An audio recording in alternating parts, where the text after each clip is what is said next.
Hello, students. Now we are here to go through the last poem of Flamingo here in our syllabus. हमारी poem का नाम है stopping by the woods on a snowy evening.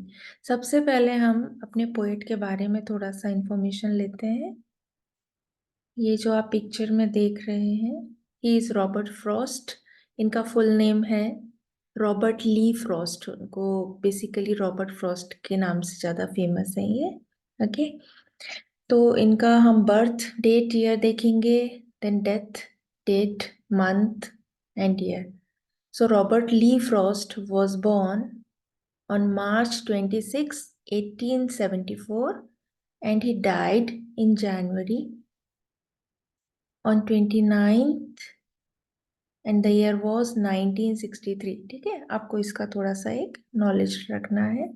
बाकी यहाँ पर देखिए, इनका बर्थ हुआ था रॉबर्ट फ्रॉस्ट का सैन फ्रांसिस्को में, जो कि कैलिफोर्निया में है, यूनाइटेड स्टेट्स ऑफ अमेरिका में। ठीक है, ये एक अमेरिकन पोएट ही थे और इन्होंने अमेरिका के लोगों के बारे में ही इसलिए उसमें ज़्यादा रेफरेंस आया हुआ है इनकी पोएम्स में। इनके बारे में एक जो खास बात आपको याद रखने की ज़रूरत है, इट इज़ दैट इनको 4 टाइम्स पुलित्जर अवार्ड से नवाजा गया था। इनके मतलब ये पुलित्जर प्राइज विनर है। इनकी 4 पोएम्स के ऊपर इनको 4 टाइम्स अवार्ड मिला हुआ है।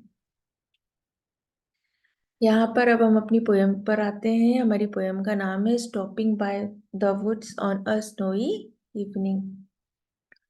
नाउ ये देखिए, ये जो मैंने रेड कलर से लिखा हुआ है, ये मैं आपको इसको बाद में एक्सप्लेन करूंगी। सबसे पहले हम पोएम की लाइंस पर आते हैं। इट्स वेरी ब्यूटीफुल पोएम और ये बहुत ही 3-4 पैराग्राफ्स में डिवाइडेड है। काफी छोटी सी पोएम है। It's very beautiful poem. चलिए हम इस पोएम को देखते हैं। Whose woods these are, I think I know। Poet जो है यहाँ से स्टार्ट करते हैं अपना एक वो एक सफर पर निकले हुए हैं। ठीक है, और वो एक बर्फ गिर रही है, ऐसे विंटर का सीजन है जैसे आप पिक्चर में देख सकते हैं। ऐसे एक जंगल से गुजर रहे हैं। तो वुड्स का मतलब यहाँ पर है फॉरेस्ट। ठीक है, फॉरेस्ट मतलब जंगल। तो उन्होंने एक एक तरीके का ऐसा एटमॉस्फेयर बताया हुआ है जो काफी वो अकेले हैं और वो अकेले ट्रैवल कर रहे हैं। Now his house is in the village though he will not see me stopping here to watch his woods fill up with snow. यहाँ पर पोएट ने जो लाइन स्टार्ट करी है वो यहाँ से करी है कि वो एक यात्रा पर निकले हुए हैं और वो कहीं खड़े हो गए हैं, क्योंकि उनको एक सीनरी जो दिख रही है, सीन बहुत काफी अच्छा लग रहा है जहाँ पर स्नोफॉल हो रहा है और वो एक जंगल है। तो वो वहां पर खड़े होकर खुद ही से पूछ रहे हैं कि शायद उनको पता है ये किसका जंगल है। वो जो भी ऑनर है इस जंगल का, उसका जो घर है वो पास के ही किसी विलेज में होगा, लेकिन अभी वो मुझे यहाँ देख नहीं सकता है कि मैं यहाँ पर खड़ा होकर इस जगह को देख रहा हूँ, और ऐसे जंगल को जहाँ पर जो कि स्नो से भरा हुआ है। जैसा कि मैंने आपको बताया था कि ये जो रेड कलर से मैंने यहाँ पे लिखी हुई है, ये राइम स्कीम कहलाता है बच्चों। ठीक है, तो ये जो पोयम की कोई भी पोयम का जो लास्ट वर्ड होता है, उसको इसको हिंदी में तुकबंदी बोलते हैं और इंग्लिश में राइम स्कीम बोलते हैं। आप आंसर्स में भी देखेंगे इसको। तो जब कोई वर्ड, जैसे कि यहाँ पहला वर्ड है, लास्ट वर्ड लाइन का नो, ठीक है, इसका प्रोनाउंसिएशन, तो इसको मैंने अल्फाबेटिकली ए नाम दे दिया है। उसके बाद हमने देखा सेकंड लाइन में दो है, तो नो और दो ये साउंड थोड़ा सा एक सा आता है, तो मैंने इसको भी ए दे दिया है। ना हेयर, अब ये हेयर जो है इसका अलग एक प्रोनाउंसिएशन निकल कर आता है, आवाज अलग आती है, तो इसको मैंने बी बोला है। देन स्नो, सो कहीं ना कहीं you can see no snow though, ये थोड़ा सा एक सा साउंड कर रहा है, सो ये भी ए पे जाता है। तो ये इन 4 लाइंस का राइमिंग स्कीम हुआ ए ए बी ए। ओके, तो यहाँ हमने ये 4 लाइंस को समझा जिसमें पोएट ने हमको ये बताया इस पोअम में कि वो एक सफर पर निकले हुए हैं, एक जंगल है वो ऐसा जंगल है जहाँ पर बर्फ भी गिर रही है, ठंडी का सीजन है। इतना उन्होंने एक हमको एक सीन बताया है यहाँ पर, किस तरीके का एटमॉस्फियर है। Now this is a second para. इसमें देखिए, my little horse must think it cure. और तो सबसे ज्यादा उनका कहना है, जो अटपटा लग रहा होगा, स्ट्रेंज लग रहा होगा, वो मेरे घोड़े को लग रहा होगा। यहाँ पर हमको पता चलता है कि पोएट अकेले नहीं है, मतलब उनके साथ एक घोड़ा भी है। That is, he is riding on that horse. वो घोड़े की सवारी करते हुए ही सफर कर रहे हैं। तो यहाँ उन्होंने घोड़े के बारे में बताया, हॉर्स के बारे में बताया है कि किसी को चिंता हो रही होगी या कोई जो सोच रहा होगा कि भाई यहाँ पर क्यों रुके हुए हैं, वो सिर्फ मेरा घोड़ा ही है जो स्ट्रेंज फील कर रहा होगा। To stop without a farm house near. अब वो ये भी सोच रहे हैं कि ये सोच रहा होगा हॉर्स की इतना स्ट्रेंज थिंग है, कितनी अनयूजुअल थिंग है ये, क्योंकि ना ही कोई कवर्ड प्लेस है आसपास, ना उसका अस्तबल है और ना कोई फार्म हाउस है, तो यहाँ पे खड़े क्यों हो गए हैं ये between the woods and frozen lake. सबसे अटपटी बात ये थी कि इतने घने जंगल के बीच में, और जहां पर पीने को पानी भी नहीं है, क्योंकि जो झील है वो भी कैसी है, फ्रोजन है, जमी हुई है, बर्फ से जमी हुई है। The darkest evening of the year. और वो टाइम कैसा है, इस लाइन को हम बहुत इंपॉर्टेंट मानते हैं, क्योंकि यहाँ पे हमको पता चलता है एक तरीके से कि ये विंटर सीजन है। बिकॉज सबसे अंधेरी जो शाम कहना चाहिए, जो सबसे छोटा दिन होता है विंटर सीजन का, वो 22 दिसंबर को माना जाता है।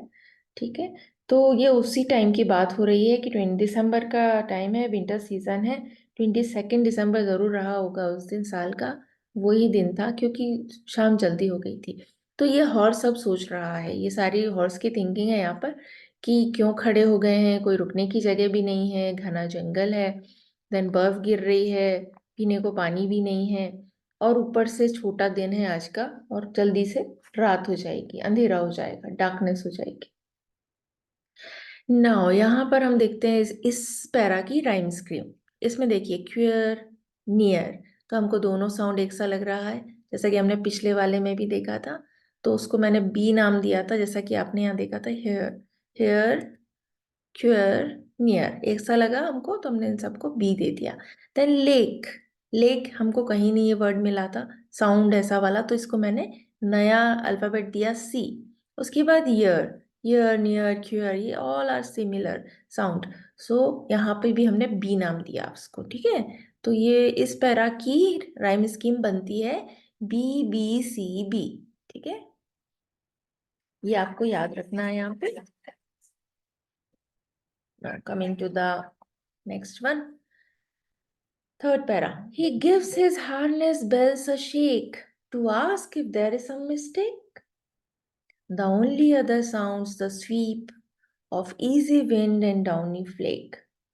अब यहाँ पे पोएट थोड़ा सा आगे बढ़ते हैं, और अभी भी यहाँ पे वो हॉर्स की ही बात कर रहे हैं। उनका कहना है कि यहाँ पे किसी को फर्क नहीं पड़ता है कि मैं खड़ा हूँ, कोई देखने वाला भी नहीं है, ऑनर भी नहीं है उस फॉरेस्ट का, उसका भी दूर है घर। तो सबसे ज्यादा जो हैरत में है वो मेरा हॉर्स है। और इसीलिए उनकी जो सोच में, जिस विचार में वो डूबे हुए थे, जिस लोनलीनेस में वो थे, और जिस डार्कनेस को वो इग्नोर कर रहे थे कि उनका रात होने वाला है, ये उनको याद दिलाया उस घोड़े की गले में जो बंधी थी घंटी उसने। तो घोड़ा अपना सिर शेक करता है, सिर हिलाता है, तो उसकी बेल बजती है, उससे उनको एक साउंड आता है, जो उतने सुनसान जगह पे, उतनी साइलेंट जगह पे और कोई आवाज नहीं आ रही थी। तो एक जो साउंड आता है वो घोड़े की घंटी का आता है। वो एक तरीके से ये पूछना चाहता है कि क्या गलती से पोएट यहाँ पे आके खड़े हो गए। उसके बाद जो दूसरे साउंड वहां पर आते हैं, वो हल्की सी जो हवा चलती है उसका आता है, और कोई बर्फ का, स्नोफॉल का, जो एक छोटे छोटे टुकड़े जो नीचे गिर रहे होंगे, उसकी जो आवाज नीचे गिरने की होती है, एक वो आवाज उनको वहां पर आती है। बस एक यही चीज थी जो वहां पे वो सुन सकते थे।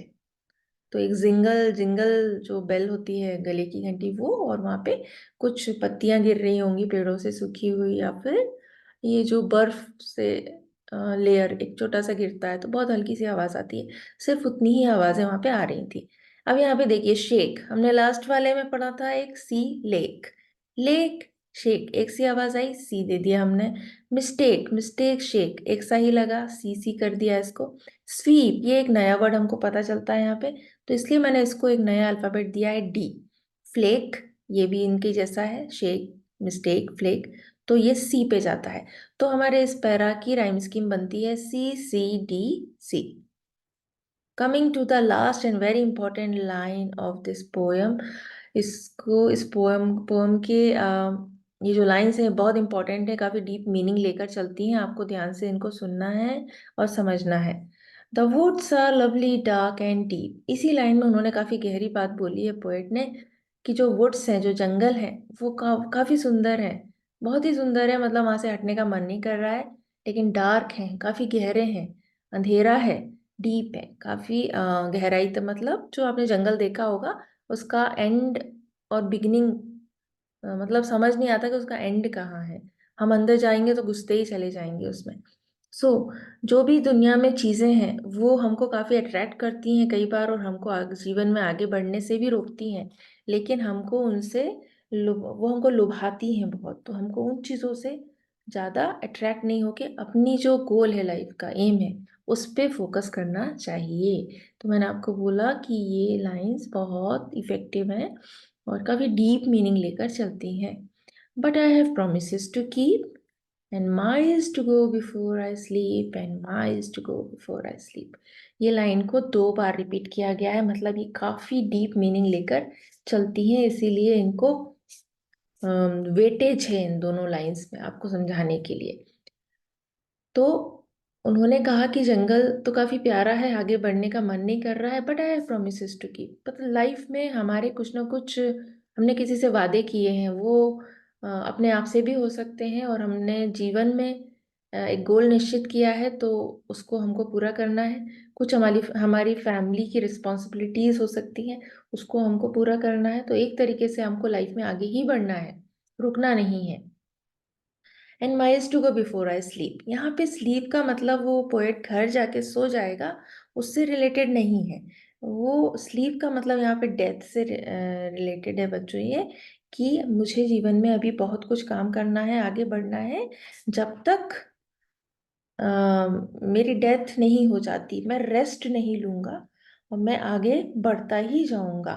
इसीलिए उन्होंने दो दो बार रिपीट किया है इसको, कि वेटेज मिले इस बात को, कि जीवन में आगे बढ़ते ही जाना है, बढ़ते ही जाना है। और इन लाइंस के बारे में एक और चीज बहुत इंपॉर्टेंट है बच्चों, जो हमारे एक प्राइम मिनिस्टर हुआ थे, जवाहरलाल नेहरू, पंडित जवाहरलाल नेहरू, उनके बारे में बोला जाता है कि वो अपने पिलो के नीचे इन 4 लाइंस, इस पोयम, रॉबर्ट फ्रॉस्ट की पोयम की 4 लाइंस को अपने तकिए के नीचे रखा करते थे, और डेली मॉर्निंग वो उठने के बाद उसको रीड किया करते थे, जिससे वो मोटिवेटेड होते थे, और इस तरीके से वो अपना दिन की शुरुआत करते थे। So they are carrying very deep meaning inside it. Now यहाँ पे हम राइम राइम स्कीम देखते हैं। देखिए डीप, हमने पिछले में भी पढ़ा था, हमने उसको डी नाम दे दिया था स्वीप को। Sweep, deep, keep, sleep, sleep, इन सब का साउंड एक सा आता है, इसलिए हम सबको डी हमने दिया हुआ है यहाँ पे अल्फाबेट। तो इसका हमारा राइम स्कीम बनता है डी, डी, डी, डी। ठीक है, तो ये हुए हमारे सारे राइम स्कीम्स। हम आपको एक साथ पढ़ के बताते हैं। A, B, C,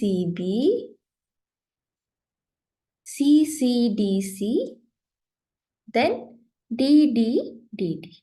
ओके, तो यहाँ पर हमारी पोयम एंड होती है। नेक्स्ट पार्ट में मैं आपको इसके क्वेश्चन आंसर्स लेकर आऊंगी। Thank you.